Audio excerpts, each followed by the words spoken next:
Good morning. Okay, before I'm going to start, let us pray. Just bow down your heads where you are seated. Most gracious, merciful, and loving God, how much we thank you, dear Lord, for this beautiful day. Once again, we are here to learn your word. And Father God, it is my prayer that may you are going to bless and anoint your servant. Please hide me, dear God, beneath thy cross, and let your glory be seen. Bless also the hearers, the listeners, the attendees this morning.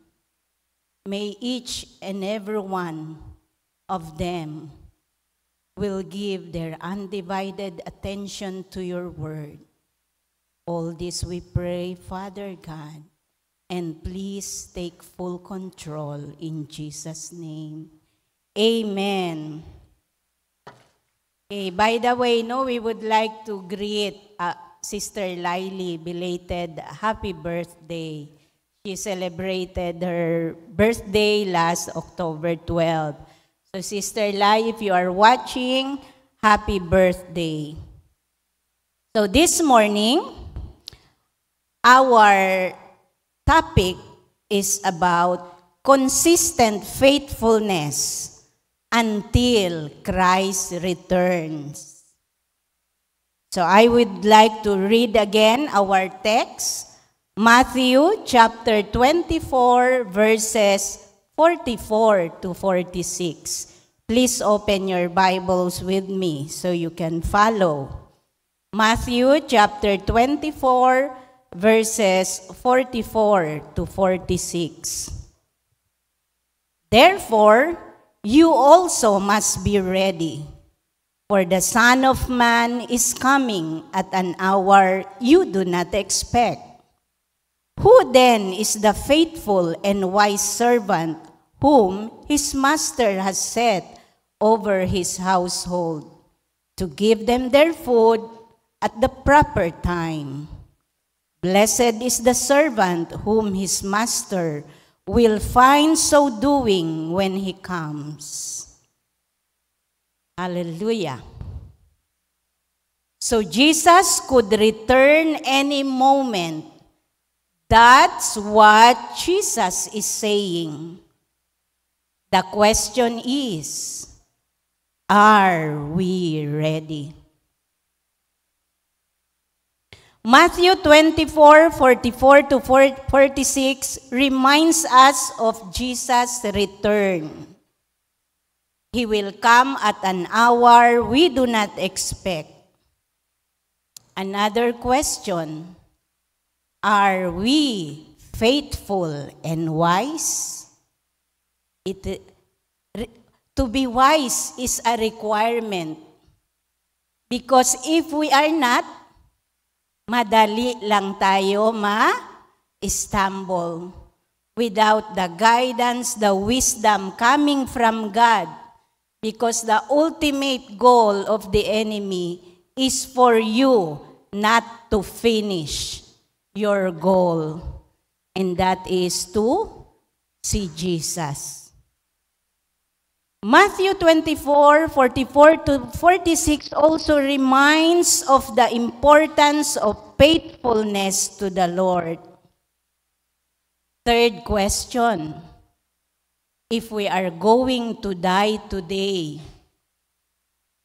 are we heaven-bound or hell-bound? I'll give you the acronym DEATH. Spell DEATH. D-E-A-T-H, death. Departure from heaven, arrival to. There's a decision. There's a destination. And it starts with the same H. Heaven or hell. Death. Departure from earth, arrival to heaven or hell. Of course, our goal is to be heaven-bound, to see Jesus, to see our mansion in heaven. Amen? And so we need to double our effort, because if not, we will find our own self nandoon, nagmumukmuk sa tabi, na backslide, na sad. Remember our goal by remembering the acronym DEATH. Marami ang takot mamatay ngayon. Siyempre, pag sabihin mo sa kanila, uy, Brad, or yung friends mo, na baka muri to ali, asetuse, bing grande gat el buyag.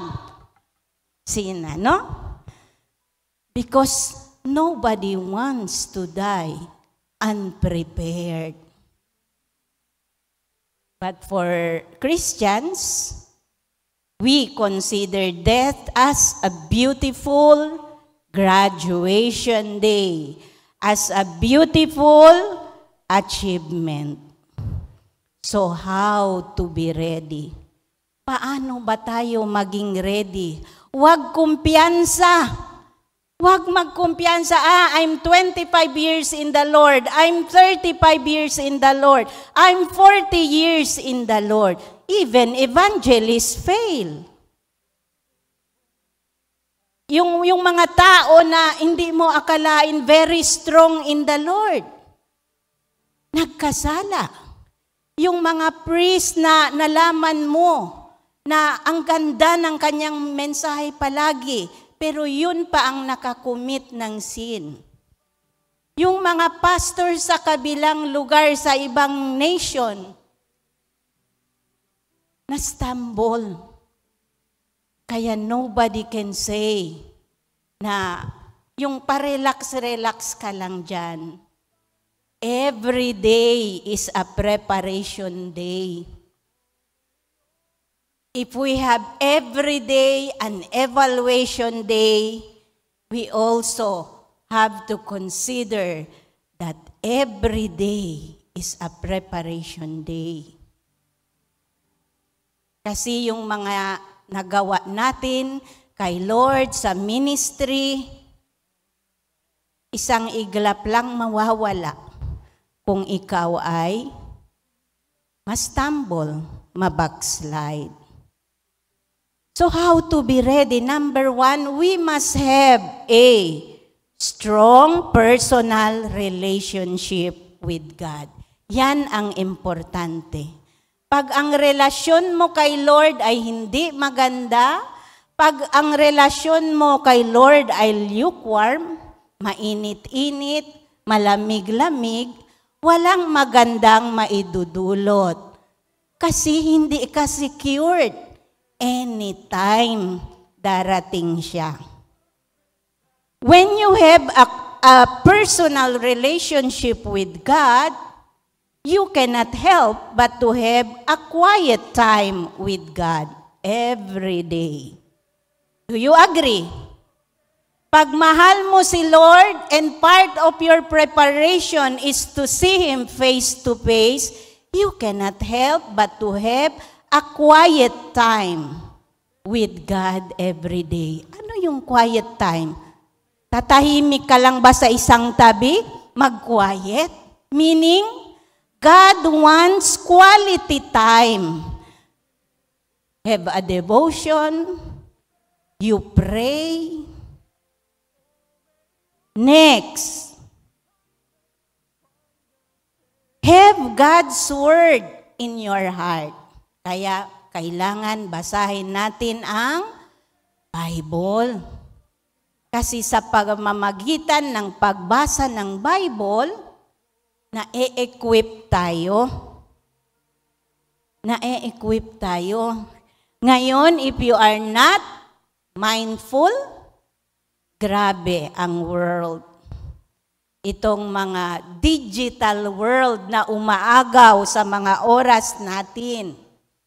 Okay lang mag-Facebook ka, mag-reels ka, you enjoy for as long as you will never get the quality time for God. Yun bang parang ang mukha mo, ang mata mo, ang interest mo nandoon na lang sa social media. Kinuha mo pa pati ang quality time. Kasi paggising, Facebook agad. Instead of thanking God, praying to God, reading the Bible. Dapat mayroon tayong good time management. Kasi kung hindi, ang saya-saya ni Satan na kinukuha mo ang oras para kay Lord sa pamamagitan ng pagmukmuk sa social media. Huwag kayong magtaka ha kung nagtatagalog ako kasi may nag-request na nakikinig kasi din sa live. Hindi nakakaintindi ng Bisaya, neither Chabacano. Kaya hinahalo ko na ang Ingles at Tagalog. Okay. Yon. Have God's word in our heart, as stated in Job 23:12. When Job said that he esteemed the words of God's mouth more than his necessary food. So, we pray, we read, and we have to be very careful that our quality time for the Lord will not be affected. Okay. Next, number 3, go to church regularly. If you cannot make it because of a very important matter, watch, review our live stream. We are so blessed in this church, no? Pag hindi tayo maka-attend, dahil very importante talaga, pwede tayong makinig, mag-review, no? Kung ano ba yung naging mensahe. And when we go to church, our attendance in the church will have to be also quality. Kung nasa church tayo, dapat may quality time din kay Lord. Kasi minsan kahit nasa church ka, di mo mapigilan daydream or yung iisipin mo yung mga problema mo. Nandyan ka nga nakaupo, pero ano kaya ang kakainin namin paglabas dito? Kailan kaya ako magkapera para mabayaran ang mga bills na ito? And then your phone will ring. Tutututut. Mag-vibrate. Tutututut. Ang daming mga disruptions na kailangan mong i-open. So yung quality time mo kay Lord ay nawawala. Hindi lang for the sake of attending, you are physically present, but you have also to be what? Spiritually present. Hindi absent-minded. Or hindi yung malayo ang tingin. Wala namang tinatanaw kasi lumilipad talaga ang isipan. Okay. I feel so blessed, no? Itong mga sisters na pumupunta sa church, naglalakad lang kasi wala silang pamasahe. Possible. Nakikita ko sa daan, no? Minsan naka-motorcycle lang naman kami, hindi ko sila kayang dalhin. Pag naka-4 wheels, dinadala. Mayroon naglalakad due to exercise. Mayroon naglalakad talaga dahil walang pamasahe. Why? They do not want to be absent. They love the Lord. They want to hear the word of God. They want to see brothers and sisters praying for each other. And they want to belong. Sana all, no? Ganon din tayo. Hindi yun, wala man ako pamasahe ngayon, hindi ako magpunta sa church. Excuse naman yan si Lord. Ang lakas ng ulan, hindi ako makapunta sa church. Pero may 4 wheels ka. Noong unang panahon, yung lifestyle mo very simple, wala kang ari-arian. You prayed to God, Lord, please provide for me a bicycle. Binigay ni Lord. Next, nag-level up. Lord, please give me motorcycle. Nagbigay din si Lord. Nung dumadami na sila, Lord, please give me 4 wheels so I can bring my family. And the Lord provided. But what happened? Dahil masyado nang naging mayaman, masyado nang naging busy, nakalimutan na ang blessing ni Lord. Yung bicycle naging motor, yung motor naging 4 wheels, pero konting ulan lang, hindi na pumupunta sa church. Hello? Hi? Are we guilty? I'm including myself. Yes, we are. Yun, reflection para sa ating lahat. Kasi may mga brother and sister talaga na nandoon pa rin sa tradition na pag maulanan daw siya magkasakit. Hindi pa nga nagkakasakit, iniisip na niya. Psychological na pag maulanan siya, magkakasakit talaga siya. Rebuke that in Jesus' name.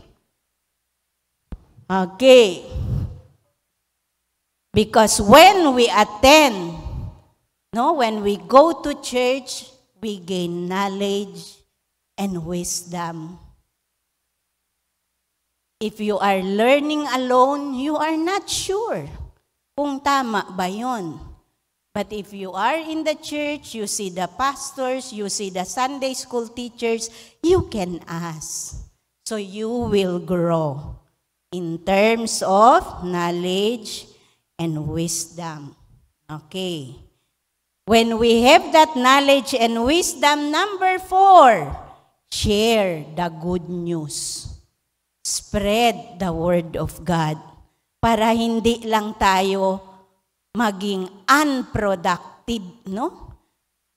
You are just working for your own salvation. You tend to forget to spread the word of God, to share the word of God so that many will be blessed and also be saved, not just you. So, hindi kita, mampataka anda predikaki anda alya kabar you are not equipped. It is by attending church services, attending Sunday school, attending Bible studies, attending different activities wherein we learn, no? And by learning from that, gradually we are being equipped and pwede na tayo mag-share, no? So, number 5, give what belongs to God. This is part of being faithful to give our tithes and offerings, to give our first fruits, first harvest, and to give our quality time and service. Huwag kunin ang para kay Lord. Hello? Hi? Biblical yan, no? Minsan nakalimutan natin.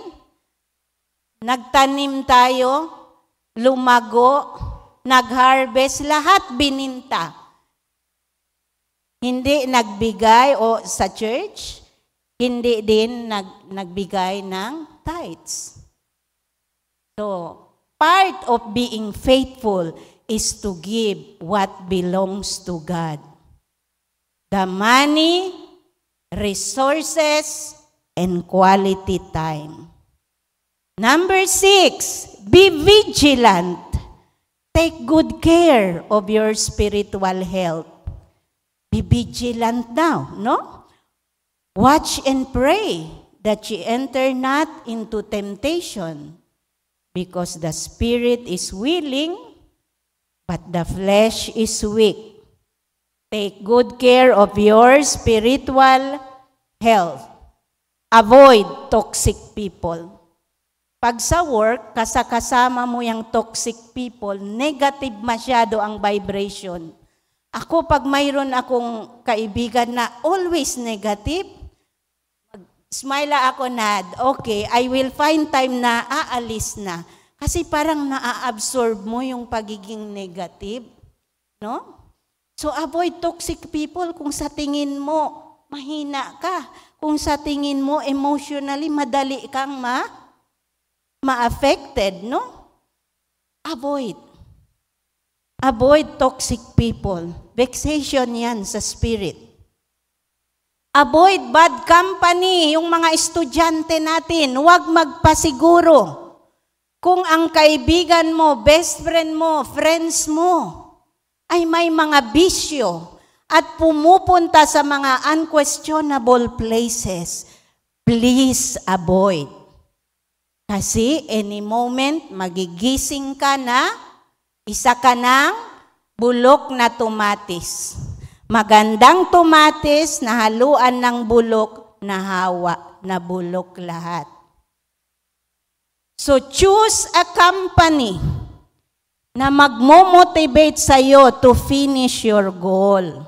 Mga estudyante natin, wag lang basta-basta ma-enjoy sa company. Ay, gusto ko yun, joker yun. Ay, gusto ko yun, I feel so happy sa mga kalokohan ng jokes niya. Hindi siya boring. Weigh things.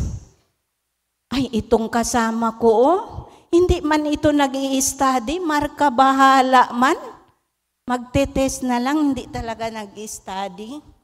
Ay, itong kaibigan ko, parang ayaw niya nang ipursigi ang kanyang pangarap. Maglaylo muna ako, baka mahawa ako. Yun. Take good care of your spiritual health. Avoid toxic people. Avoid bad company. They are contagious if you are not strong. Number 7, be resilient in times of trials and persecution. Naalala nyo yung buhay ni Job? Very inspiring. If you encounter trials, hardships, difficulties, temporary lang yan. Seasons are temporary, ika nga. Kung tagtuyo ngayon, pagpalit niyan na kayanan mo, may season din of abundance. Kaya, be resilient. Yun bang sa tuwing nadi-discourage ka na, you can see people as models. Characters from the Bible and brothers and sisters. Yung masasabi mo, ay si sister gani, ganon. Ay si brother gani, ganon. Okay, padayon. Ayaw gyud pag kanang humok nga ilong, dali lang gyud ka madala-dala. Be resilient in times of trials and persecutions. So if others will put you down and say that you can never do it, be deaf to them. Magpakabingi ka. Kung sabihin ng kahit family members mo, ng kaibigan mo, hanggang dito ka lang, hindi ka magiging successful. You are nothing. Ito ang mga linya ng mga taong mapagmataas. Ay, nakikita ko sa iyo, hindi ka makapagtapos. Dinideclare niya instead of inspiring. Ay, you are nothing. So sometimes we need to be deaf, no? Let us be inspired again, no, about the story of a consistent turtle, tiny turtle. I shared this illustration 4 years ago. For sure, marami ng bago at hindi pa narinig itong story of a tiny turtle. So, please listen, no? Makinig, storytelling tayo ngayon about the tiny turtles. A great lesson to remember for those who are belittling you. No? There was once a bunch of tiny turtles. Ano yung turtles? Mga pagong, maliliit na pagong. Who arranged a running competition. Magre-race daw sila. The goal was to reach the top of a very high tower.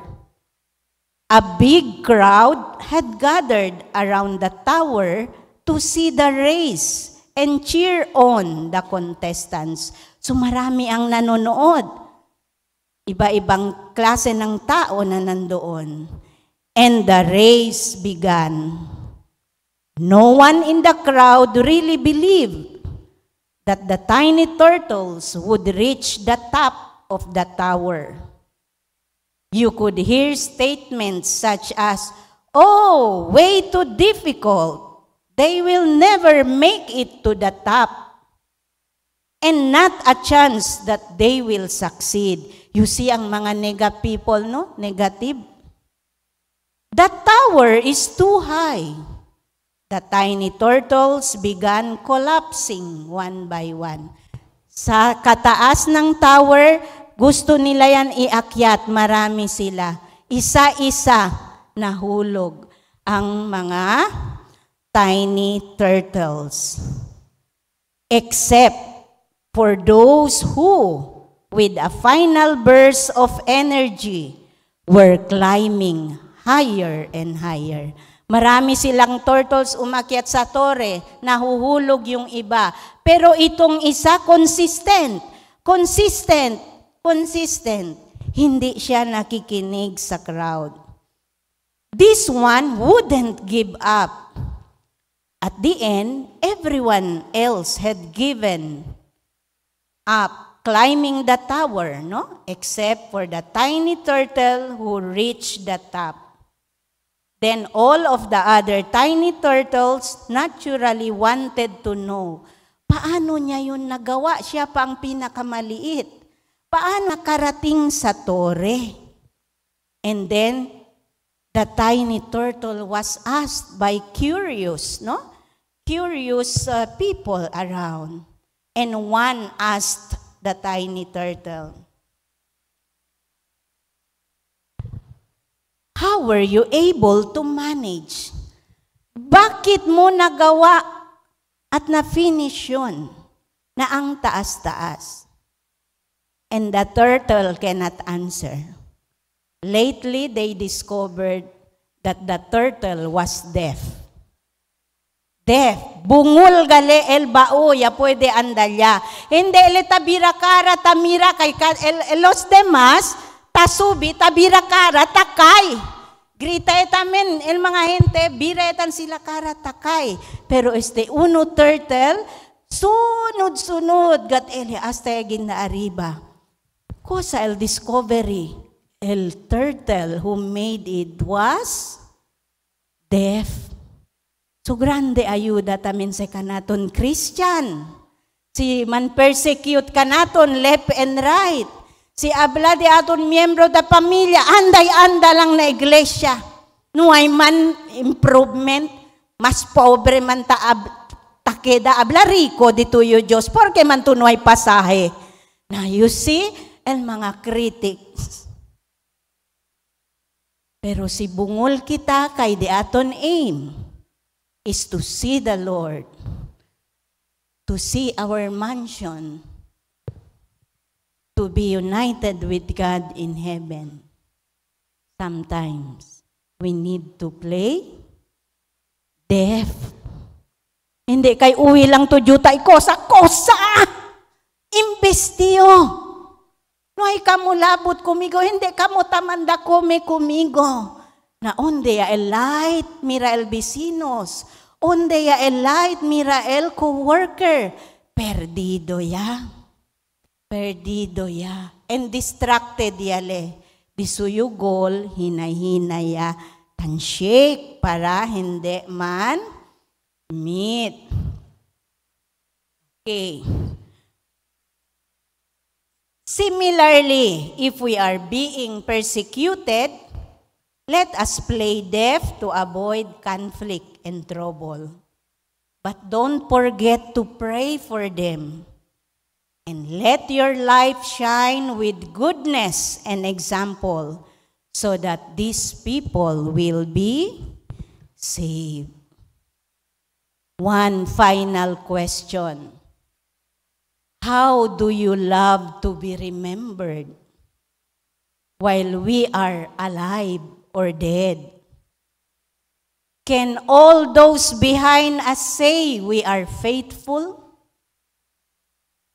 How do we love to be remembered?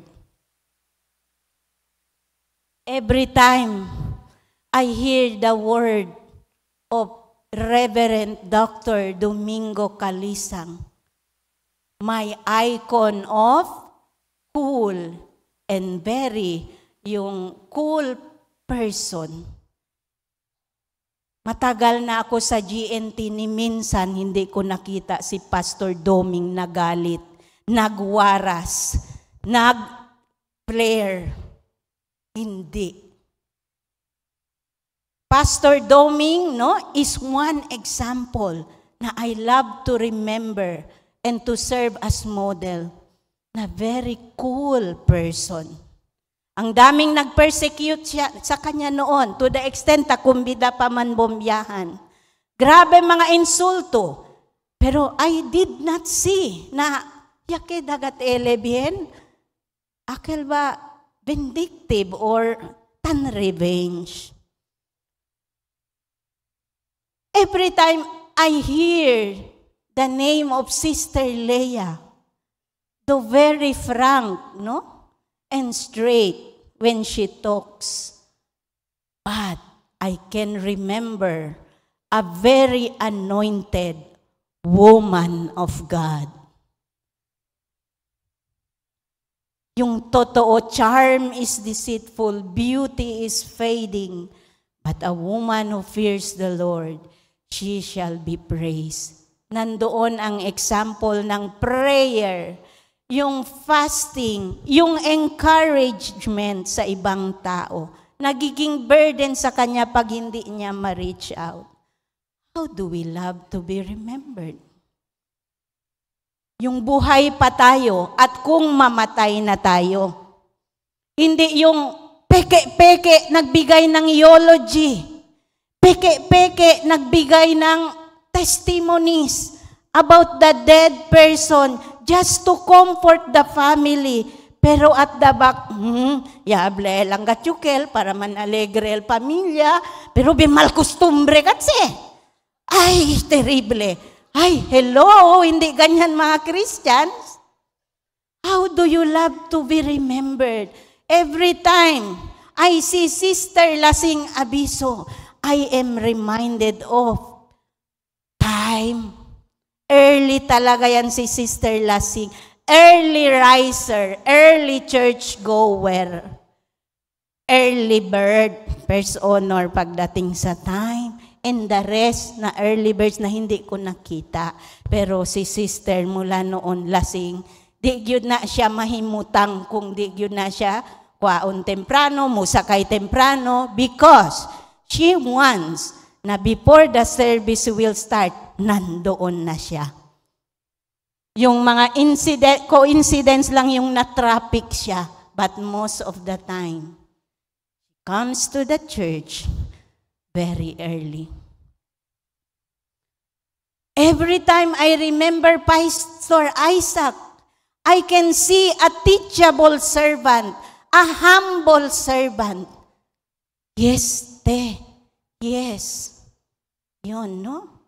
Yun bang alam niya kahit pastor siya, yung mga wisdom ng iba ay kinukonsider niya. Wala itong pabor-pabor ha, sino ang ma-mention ko, pumapasok lang sa mind. Every time I hear the word, Sisters Lily, palaban yan, but very generous. You see, itong damit ko kay Sister Shamay ba to o sa kanya? Suot-suot ko ito. Thank you. You see, slim pa sila noon. Ngayon mataba na, hindi nakasya. Sa akin nakasya. Okay. Every time I remember the name of Sister Shamay, oh, what a lady with so much ideas. No? Yung mga bigla lang ba, nandyan ang mga ideas niya, nag-flow-flow lang. No? And every time I remember Brother Pastor Newell, I cannot help but smile. Kasi jolly person, humble person also, and very jolly. Contagious, yung parang gusto mo, no? Ay, yung kwan niya, yung mga jokes niya, although hindi naman green, but yung very jolly person. Every time I see Sister Lenny, I can see perseverance. Nilalakad niya lang yung tetuan, bahay niya papunta sa church. Dahil, aside from exercise, nagtitipid siya. You see, ang dami natin dito, mga beautiful examples. How do we love to be remembered? Every time I remember Sister Maimona, hindi siya mapakali kung hindi i-invite ang family members, dalhin mga apo niya, anak niya. Ganyan din tayo. Habang maliit pa itong mga bata, kahit malaki na sila, dalhin natin sila sa simbahan. And we train the child in the way they should go. And when they will be old, they will not depart, no, from the Word of God. So when our time comes, can our loved ones, friends, neighbors give an honest, sincere eulogy or testimonies about us? Last, will God find us faithful when He comes? Again, I would like to repeat my favorite poem or poem entitled Achievement. For all of us, let us desire that spiritual achievement by encouraging our own self. I'm so tired, but there's so little time to rest. I feel so low. Yet I don't want to fall. I want to stop. But I have not yet reached the end. I wish to quit. Yet a quitter never wins. Giving up is not my game. To surrender is such a shame. So I'll strive till I finished and hit the mark that I have aimed. So that someday, without regrets, I will face my end with a high head. And I will retire, I will die unafraid, knowing that I have done my best. I have given my best to God. Amen? So yan ang dapat yung encouragement natin sa sarili natin. Hindi yung encourage tayo sa iba, tayo pala ang nangangailangan ng encouragement. Encourage one another, encourage your own self. We are here in this world not to compete with others. As Christians, we are not to compete with others. We are not to envy others. We are to work for our own salvation with reverential fear and trembling, so that we will meet our goal and see the Lord face to face. Amen? Okay, we have here prayer requests.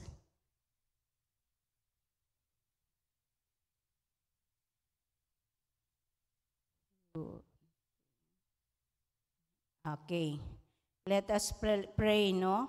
For a sister to be healed by yung flu and 2 weeks having anxiety attacks. No? But before that, please say to your seatmate, let us stay faithful. To your right and to your left, let us stay faithful. And then, let us bow down our heads. Let's agree in prayer. Father in heaven, Lord, we thank you for the message that we have just heard and learned. Help us to be faithful today, to pray and to give, and to go right where we live and wherever you lead us to share your gospel. Help us to be faithful and wise servants today and tomorrow, and until your return to bring us home. In Jesus' name, amen. And then let us agree to pray for this sister. Father in heaven, O Lord, we commit to you this sister right now. You know her, Lord. You know where she is seated or wherever she is right now, Lord. Visit her, O God. Touch her right now. And we pray and rebuke this demon of anxiety that is disturbing her to come out from her in the name of Jesus. In Jesus' name. Thank you, Father God, for the peace, joy that passeth understanding. Thank you, Lord, for the restoration of health, physical health and spiritual health will be her portion this morning. Thank you for setting her free from all worries. Thank you for, oh God, solving her problems, for bringing solutions to her problems. And bless all of us here, Father God. May you continue, Father God, to bless us in all aspects, materially, financially, physically, and above all, spiritually. Thank you, Father God, for covering each one of us with your most precious blood. In Jesus' name, amen. Okay, thank you. Please be seated.